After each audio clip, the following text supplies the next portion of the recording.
Et de l'urbanisme, nous passons au problème de logement qui touche de très nombreux étudiants. C'est pour y remédier que la ville du Havre a décidé de transformer des containers en studios.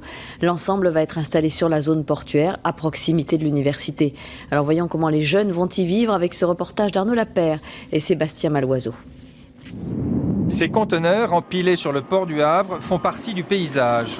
Mais les étudiants de l'université toute proche n'avaient sans doute pas imaginé que ces boîtes de métal leur serviraient un jour de logement. Et pourtant, regardez ce studio de 25 mètres carrés.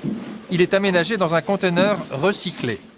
Avec son coin-chambre, sa salle de bain privative et des éléments de confort assez rares dans une résidence étudiante traditionnelle.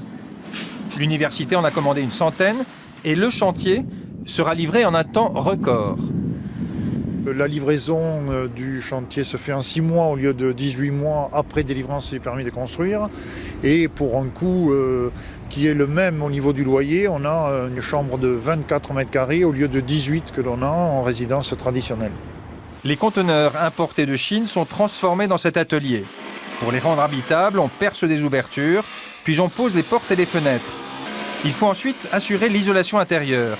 Le dernier travail, l'assemblage, s'effectue presque comme sur une chaîne de montage automobile. Si j'avais fait cette salle de bain sur un chantier traditionnel, j'aurais été obligé de faire venir un carreleur, un plombier, un électricien.